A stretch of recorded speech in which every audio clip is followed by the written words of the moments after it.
नमस्कार,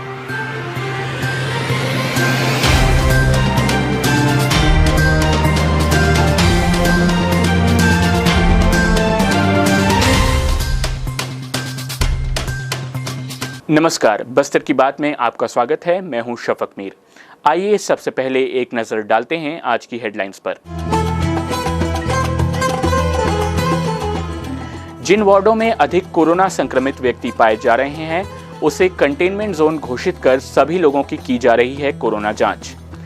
जापानी बुखार से निपटने 1000 स्वास्थ्य कर्मी 28 दिनों में 3 लाख बच्चों को लगाएंगे टीका। बस्तर विश्वविद्यालय के रिक्त शिक्षकीय व अशिक्षकीय पदों पर भर्ती के लिए लागू होगा रोस्टर। और प्रदेश सरकार के द्वारा बड़ा फैसला, छत्तीसगढ़ में अब 52 लघु वनोपज की खरीदी समर्थन मूल्य पर होगी। संख्या 7 से बढ़कर 52 की गई।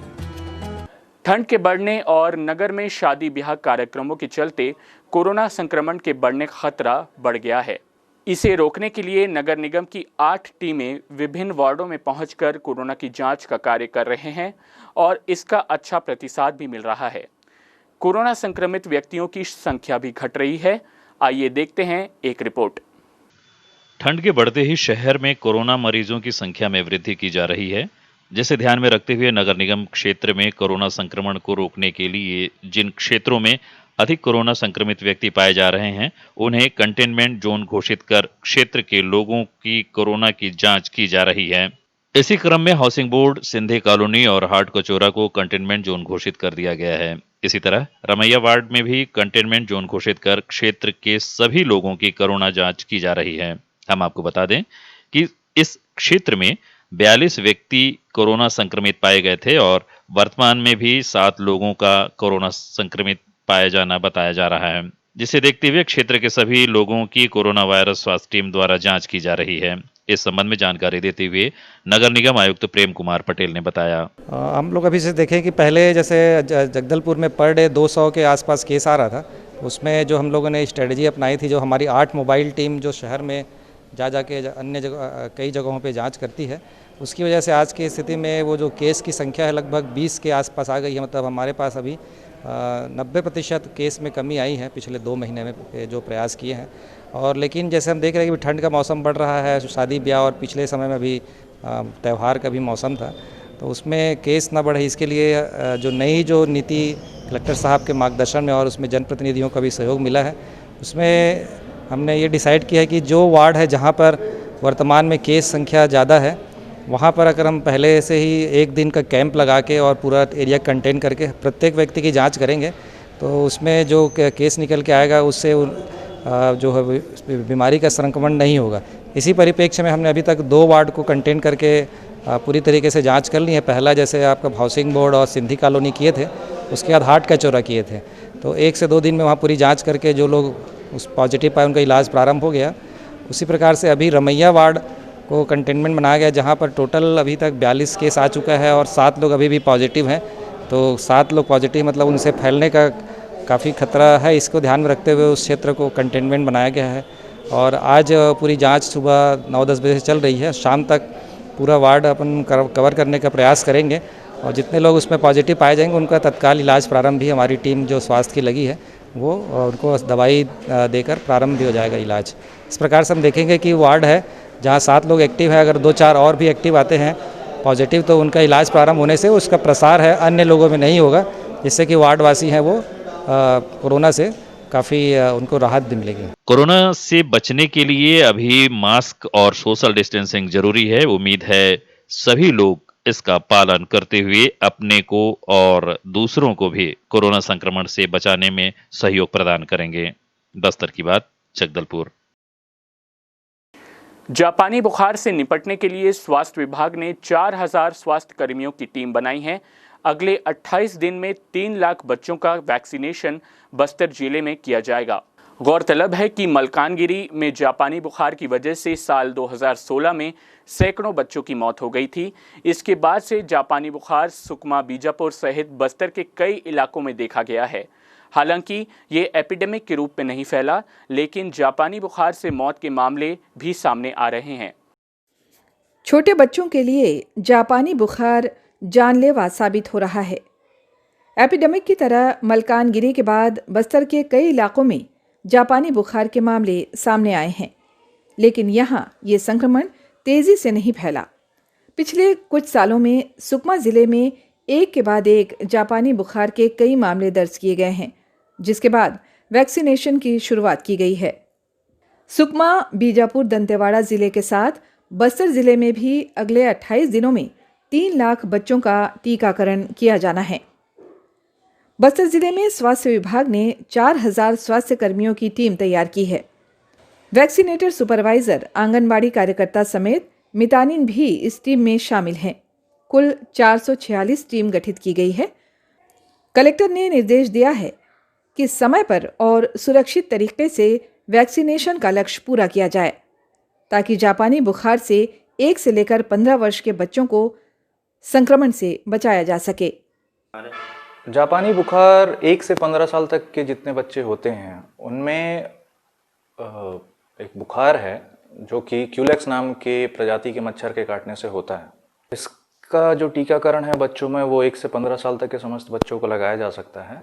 ठीक है, अभी फ़िलहाल एज़ पर गवर्नमेंट गाइडलाइन 23 नवंबर से लेकर 18 दिसंबर तक एक सेशन चलाया जाएगा, जिसको 4 हफ्तों में डिवाइड किया गया है। शुरू के जो 2 हफ्ते होंगे उनमें जितने सरकारी स्कूल और प्राइवेट स्कूल हैं उनमें 1 से 15 साल तक के जितने रजिस्टर्ड बच्चे हैं इनको वैक्सीन लगाई जाएगी जापानी बुखार की।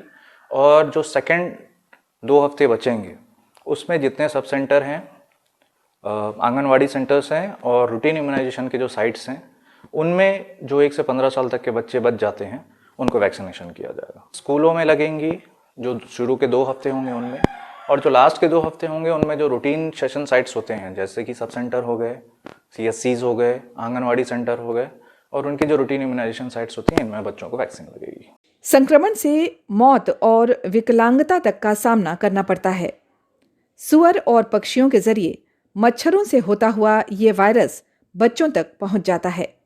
इसलिए जापानी बुखार के वैक्सीनेशन की ज़रूरत भी ज़्यादा है। जापानी इंसेफेलाइटिस वायरस क्यूलेक्स मच्छर के काटने से होता है। इसमें 1 से 15 वर्ष तक के बच्चों में सबसे ज़्यादा संक्रमण फैलने का खतरा होता है। फिलहाल वैक्सीनेशन जारी है।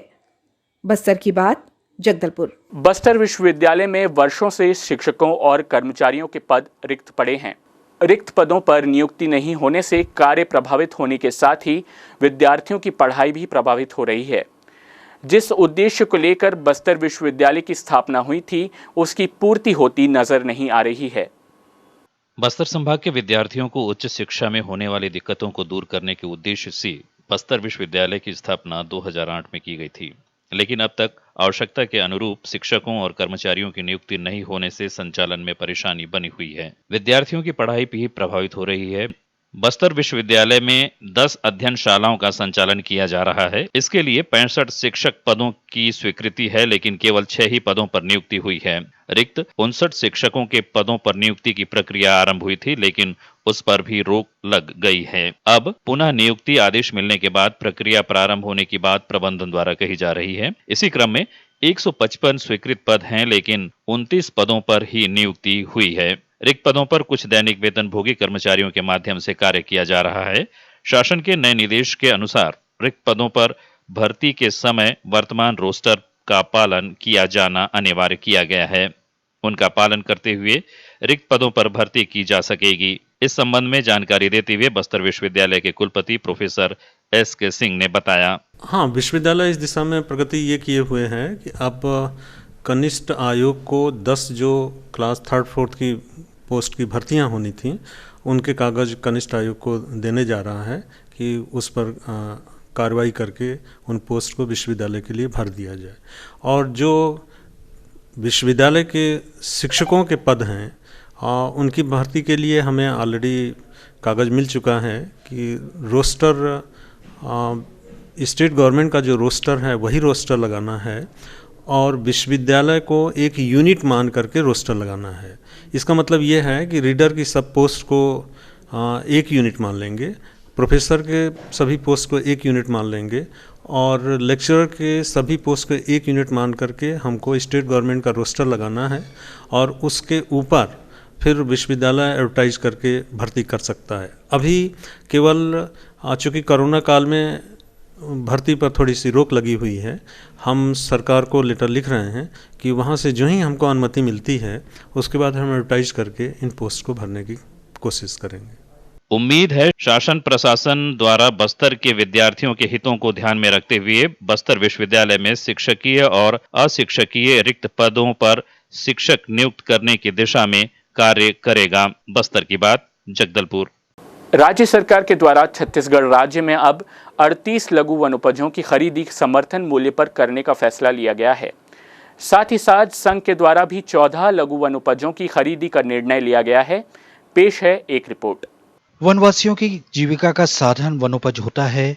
वनों से प्राप्त होने वाली वनोपजों को बाजार में बेचकर उनका परिवार गुजारा करता है।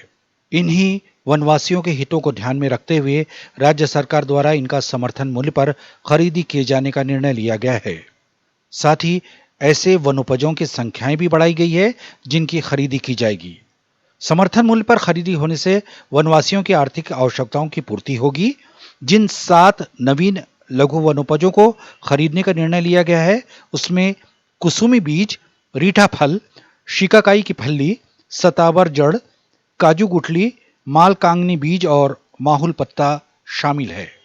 इसी तरह संघ के द्वारा समर्थन मूल्य पर 14 लघु वनोपजों में पलास, सफेद मुसली, इंद्रजौ, पाताल कुम्भड़ा, कुटुज, अश्वगंधा, आंवला, सवई घास, काटा झाड़ू, तिखुर और जामुन जैसी वनोपजें शामिल की गई हैं। बस्तर की बात, जगदलपुर। वक्त हो चला है छोटे से ब्रेक का। ब्रेक के बाद मिलते हैं और खबरों के साथ।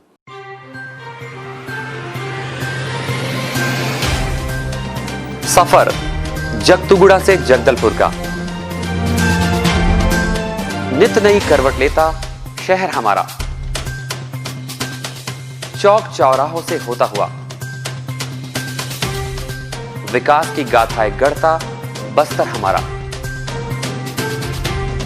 कई रंगों से सराबोर कितनी ही कहानियों को समेटे, कहीं विकास के सोपान तो कहीं सरकारी दावे और उनका सच।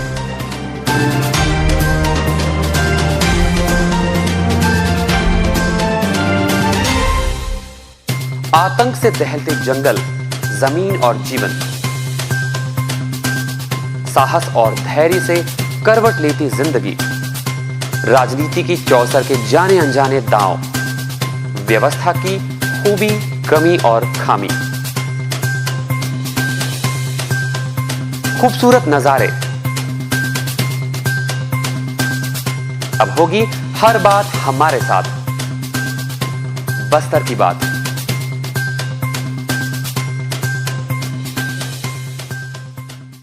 ब्रेक के बाद आपका स्वागत है बस्तर की बात में। आइए चलते हैं खबरों की ओर। विशेष पुलिस महानिदेशक आर.के. विज ने पुलिस कर्मियों के द्वारा ही यातायात नियमों का पालन नहीं किए जाने पर नाराजगी जताई है।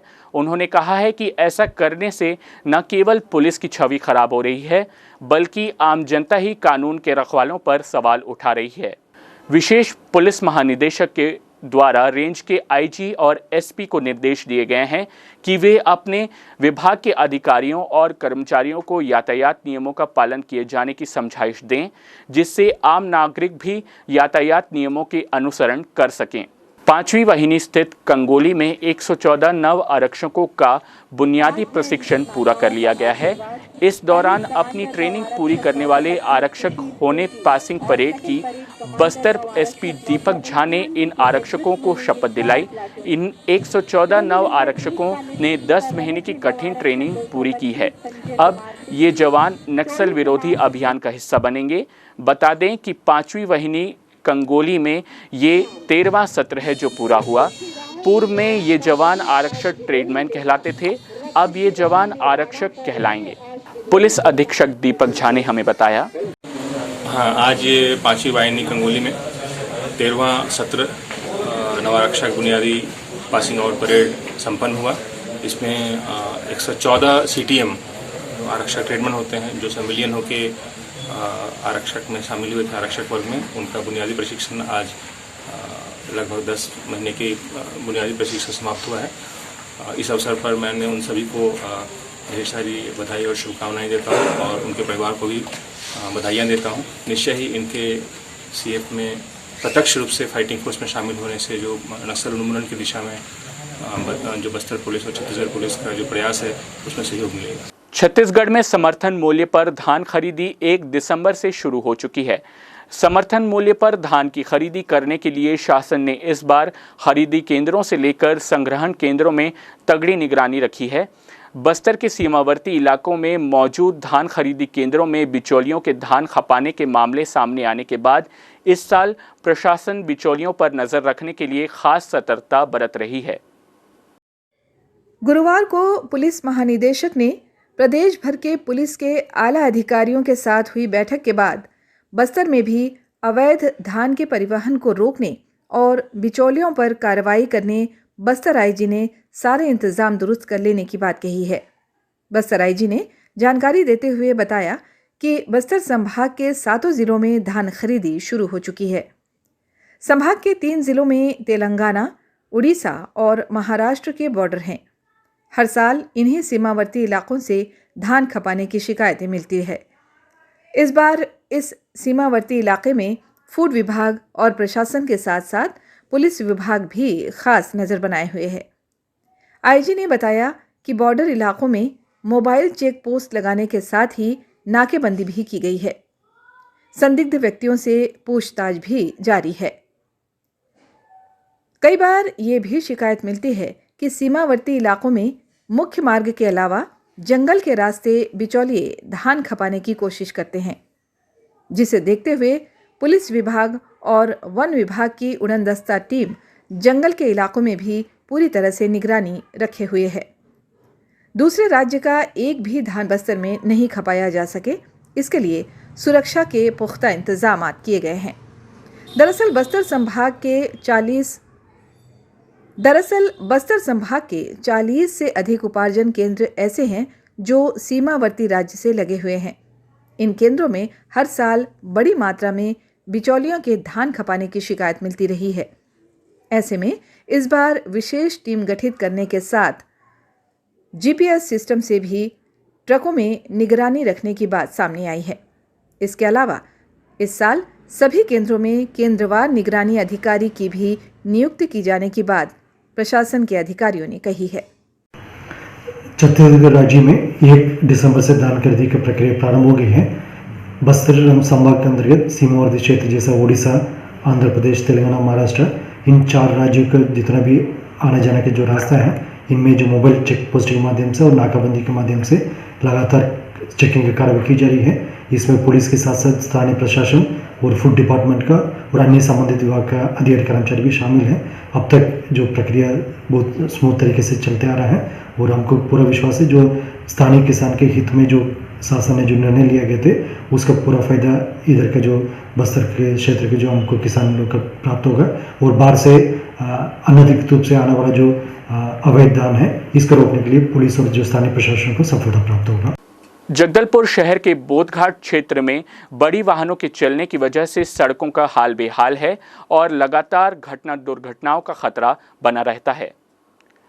दरअसल जगदलपुर नए बस स्टैंड से बाहर रायपुर जाने का मार्ग पहले शहर से बाहर हुआ करता था, पर धीरे धीरे शहर बड़ा होता गया और अब वो मार्ग शहर के आसपास होने के साथ मार्ग पर आवागमन भी बढ़ गया, पर उस मार्ग की हालत खस्ता होती जा रही है और मरम्मत के अभाव में दुर्घटनाओं को न्योता दे रही है। इस पर शहर की महापौर का कहना है कि जब तक बड़ी वाहनों के जाने आने के लिए शहर के बाहर से बाईपास नहीं बन जाता, तब तक स्थिति जस की तस बनी रहेगी। जगदलपुर नए बस स्टैंड से बाहर रायपुर जाने का मार्ग पहले शहर से बाहर हुआ करता था, पर धीरे धीरे शहर बड़ा होता गया और अब वो मार्ग शहर के आसपास होने के साथ मार्ग पर आवागमन भी बढ़ गया है, पर उस मार्ग की हालत खराब होती जा रही है और मरम्मत के अभाव में दुर्घटनाओं को न्योता दे रही है। बरसात के बाद से ही जगदलपुर की कई हालत जो है खस्ता हो चुकी है। ये जो बोधघाट चौक है यहाँ हमेशा ही खतरा बने रहता है, क्योंकि रोड पूरी तरह से ख़राब है, आने जाने वाले को अच्छी खासी परेशानियां होती है और जो लोग रहते हैं उनके घर में भी जो है धूल धक्कड़ घुसते हैं, जिससे वो परेशान तो है ही हैं। और इस रोड को क्यों नहीं बनाया जा रहा है, ये सबसे बड़ी समस्या है। और आने वाले समय में जिस प्रकार से ये रोड है वो घटना एकदम हो सकती है, इस प्रकार से जर्जर हो चुकी है। इस पर शहर की महापौर का कहना है कि जब तक बड़े वाहनों के लिए आने जाने के लिए शहर के बाहर से बाईपास नहीं बन जाता, तब तक ये स्थिति जस की तस बनी रहेगी। मेरे कार्यकाल से पहले जैसे आगे बात चल रही थी कि बाईपास रोड बनेगा, जब तक बाईपास रोड शायद ना बने तब तक ये असुविधा होती रहेगी, क्योंकि वार्ड के अंदर से बड़ी हैवी गाड़ी का जाना, जैसे ट्रकें जाती है या बसें जाती है, तो वाकई दिक्कत है। तो उसके लिए हम बात करेंगे ऊपर भी कि जल्द से जल्द बाईपास रोड बने और जो रास्ता है रोड चेंज किया जाए, ताकि जो धूल की समस्या है शहर में वो कम हो सके। लंबे समय से सड़कों की हालत ऐसी ही बने रहने से शहर में घटना दुर्घटनाओं के साथ साथ शहरवासियों में धूल की वजह से होने वाली बीमारियां भी बढ़ने लगी हैं। बस्तर की बात, जगदलपुर। अखिल भारतीय विद्यार्थी परिषद के द्वारा शनिवार को बस्तर विश्वविद्यालय के कुलपति को ज्ञापन सौंपा और पूर्ण मूल्यांकन फॉर्म भरने के लिए अतिरिक्त समय की मांग की। वे छात्र छात्राएं जो पूर्ण मूल्यांकन के लिए फॉर्म भरने से वंचित हो गए थे, उन सभी के लिए पूर्ण मूल्यांकन के पोर्टल को 24 घंटे के लिए खोलने की मांग की, ताकि वे भी फॉर्म भर सके, जिससे उन्हें परेशानी का सामना करना ना पड़े। अखिल भारतीय विद्यार्थी परिषद के नगर सहमंत्री गजेंद्र बघेल ने बताया कि ऐसे कई छात्र हैं जो वैश्विक महामारी कोरोना के समय सूचना की कमी की वजह से पूर्ण मूल्यांकन का फॉर्म नहीं भर पाए थे। उन छात्रों को ध्यान में रखते हुए पुनः पोर्टल ओपन किया जाए। बस्तर विश्वविद्यालय के कुलपति प्रोफेसर एस.के. सिंह ने बताया कि छात्रों को परेशानी ना हो, इसके लिए विश्वविद्यालय 5 दिसंबर की रात 12 बजे से 6 दिसंबर की रात 12 बजे तक पोर्टल को खोल दिया जाएगा, जिससे फॉर्म भरने से वंचित विद्यार्थी पूर्ण मूल्यांकन फॉर्म भर सकेंगे। कोतवाली थाना क्षेत्र के धर्मपुरा इलाके में शनिवार को एक ग्रामीण की लाश मिली है। लाश की शिनाख्ती करने के बाद पुलिस मामले की जांच में जुट गई है। मिली जानकारी के अनुसार डायल 112 की टीम को कॉलर से सूचना मिली थी कि दलपत सागर हनुमान मंदिर के सामने से जाने वाले मार्ग के किनारे एक ग्रामीण की लाश मिली है। सूचना मिलते ही डायल 112 की टीम मौके पर पहुंच गई। मृतक के बारे में आसपास पतासाजी करने के दौरान बसंती कहड़ामी नामक एक महिला ने अपने पति के रूप में शिनाख्ती करते हुए मृतक गंगू कहड़ामी निवासी धर्मपुरा 1 दलपत सागर हनुमान मंदिर के पास बताया। डायल 112 की टीम ने कोतवाली पुलिस को घटना की जानकारी दी। कोतवाली पुलिस मौके पर पहुंचकर मामले की जांच में जुट गई है। फेसबुक प्रोफाइल पर फेक आईडी बनाकर अश्लील गाली गलौज कर बदनाम करने की धमकी देने वाले आरोपी युवक को सिटी कोतवाली पुलिस ने गिरफ्तार किया है। थाना कोतवाली में प्रार्थिया, जो जगदलपुर की निवासी है, उसने सिटी कोतवाली में आरोपी युवक विनीत यादव के विरुद्ध मोबाइल बदल कर फेसबुक प्रोफाइल पर उसके नाम से फेक आईडी बनाकर अश्लील गाली गलौज कर बदनाम करने की धमकी देने की रिपोर्ट दर्ज कराई थी। सिटी कोतवाली पुलिस ने आरोपी युवक को भारतीय दंड विधान की धारा 567E IT एक्ट के तहत मामला पंजीबद्ध कर गिरफ्तार किया है। मामला थाना कोतवाली क्षेत्र का है, जहां पूर्व में इस मामले की जो पीड़िता है उनके द्वारा थाना कोतवाली में रिपोर्ट दर्ज कराया गया था कि किसी अज्ञात व्यक्ति के द्वारा जो है इनका फर्जी तरीके से फेसबुक आईडी बनाकर जो है पोस्ट किया जा रहा है। और इस संबंध में आरोपी जो फेसबुक आईडी जो बनाने वाले हैं उसके IP एड्रेस के आधार पर जो है इस मामले के जो आरोपी हैं विनीत यादव निवासी राजनांदगांव की पहचान की गई है। और चूँकि इस मामले में पीड़िता के रिपोर्ट पर धारा 507 IPC और 66 IT एक्ट के तहत आपराधिक प्रकरण पंजीबद्ध किया गया था। और इस मामले में जो आरोपी हैं विनीत यादव, उनको हमारी टीम के द्वारा राजनांदगांव में जो है दबिश देकर जो है पकड़ा गया है और विनीत यादव को इस मामले में गिरफ्तार कर लिया गया है और उसे जो है आज न्यायिक रिमांड पर भेजा जा रहा है। दर्शकों, कल सुबह 11 बजे करियर काउंसलिंग का लाइव प्रोग्राम प्रसारित किया जाएगा। इस कार्यक्रम में श्रीमती वैशाली मड़वार, उप संचालक पंचायत और समाज कल्याण विभाग के द्वारा विभाग से संबंधित जन कल्याणकारी गतिविधियों पर जानकारी दी जाएगी। साथ ही श्री टिक्कू सिन्हा के द्वारा नीट परीक्षा से संबंधित तैयारियों पर कार्यक्रम प्रस्तुत किया जाएगा। युवा साथी इस कार्यक्रम का लाभ उठा सकते हैं। हाय एवरीवन, मैं doctor Tikku Sinha, HOD community medicine, medical college Jagdalpur. कल आप लोग के साथ नीट की परीक्षा से जुड़ी हुई चीज़ों के बारे में, परीक्षा की तैयारी कैसे करना है उसके बारे में जानकारी दूंगा, मार्गदर्शन दूंगा। Thank you. चलते चलते आइए फिर नजर डालते हैं आज की हेडलाइंस पर। जिन वार्डों में अधिक कोरोना संक्रमित व्यक्ति पाए जा रहे हैं उसे कंटेनमेंट जोन घोषित कर सभी लोगों की जा रही है कोरोना जांच। जापानी बुखार से निपटने 1000 स्वास्थ्य कर्मी 28 दिनों में 3 लाख बच्चों को लगाएंगे टीका। बस्तर विश्वविद्यालय के रिक्त शिक्षकीय व अशिक्षकीय पदों पर भर्ती के लिए लागू होगा रोस्टर। और प्रदेश सरकार के द्वारा बड़ा फैसला, छत्तीसगढ़ में अब 52 लघु वनोपज की खरीदी समर्थन मूल्य पर होगी। संख्या 7 से बढ़कर 52 की गई। बस्तर की बात में आज सिर्फ इतना ही, फिर मुलाकात होगी कुछ और खबरों के साथ। नमस्कार।